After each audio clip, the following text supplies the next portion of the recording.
Fantasy football is back, and we've teamed up with the guys at Fantasy Football Pundits, and we'll be playing the official FIFA World Cup Fantasy Football game over the coming weeks. Our mini-league is now open, and you can join by clicking the link in the description box below. Or alternatively, you can manually enter the league by using the code on screen now. When the final whistle blows, on the 15th of July, you could be walking away with a share of our £225 prize fund. Round 1 kicks off with Russia v Saudi Arabia on Thursday the 14th of June, and here's a look at how the FPL Tips team is shaping up.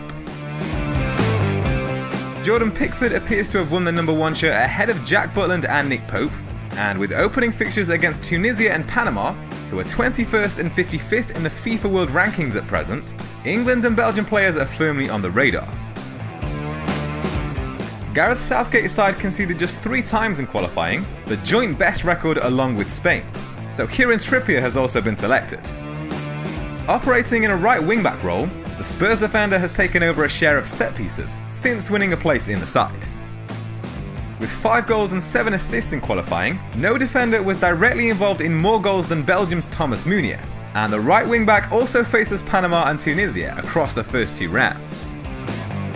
After Colombia's first-choice left-back suffered an injury that will rule him out of the World Cup, 25-year-old defender Johan Mojica looked to be a potential bargain.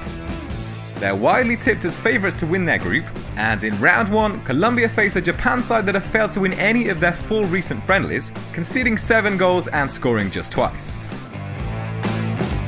Across the midfield, we've gone for big hitters in the form of Thomas Muller, James Rodriguez and Christian Eriksen, who will each provide captain options throughout the opening rounds. Over the last 6 matches in qualifying, Eriksen's tally of 12 shots on target was on par with Griezmann, Lewandowski and Neymar. Only Lukaku and Ronaldo registered more.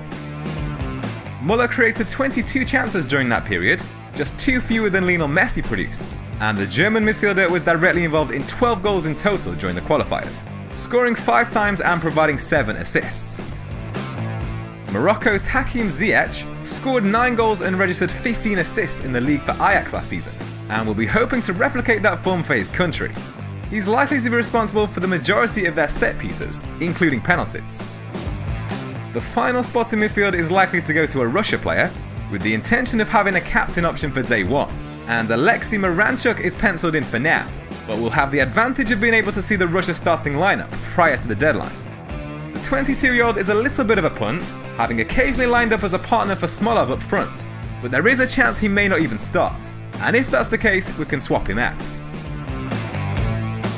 Moving on to the forwards, it's a deadly strike force of Romelu Lukaku and Gabriel Jesus. Only Ronaldo and Lewandowski scored more than the Manchester United strikers' 11 goals in qualifying, and Lukaku's involvement in 11 big chances during the last 6 qualifying games was more than any other player. Jesus, meanwhile, has 10 goals across 17 appearances for Brazil, including 7 goals and 4 assists from 9 starts in qualifying. The official Fantasy World Cup game offers the opportunity to stick or twist with your captain after each day within a round. So with that in mind, here are the 6 potential captain options within this team for round 1. Miranchuk or perhaps another Russia midfielder will take the armband initially on day 1. Ziyech will be the option for day 2 against Iran, before Eriksen on day 3 for Denmark's opener against Peru.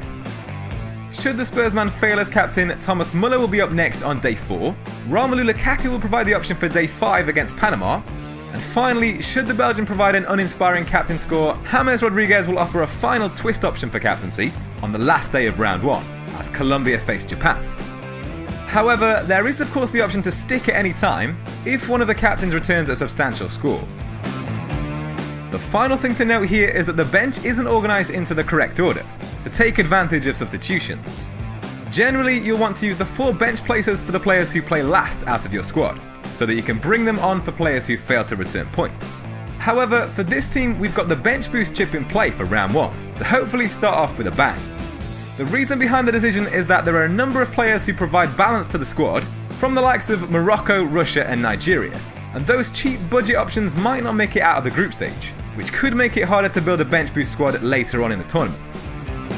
But there is the added risk of not being quite sure on which players will start in round 1, with only the recent friendlies to base our decisions on. But looking at the fixtures, it may just be a risk worth taking. Nigeria goalkeeper Uzoho and Denmark's Dalsgaard are two of the players enabled by the bench boost chip, while Uruguay punts Varela and De Arrascaeta also make the cut. Varela is expected to be first choice at right back, but suffered a minor injury prior to Uruguay's most recent friendly game, though he has since returned to training according to reports. De Arrascaeta is reverse out of position, meaning he's technically an attacking midfielder, but he's listed as a forward. However, he's lined up as either a left midfielder or in the number 10 role during recent matches, operating behind Cavani and Suarez, so offers a cheap way into that impressive looking Uruguay attack. So that's how the FPL Tips team is shaping up as things stand. Leave a comment below and let me know how you're lining up, and best of luck for round 1.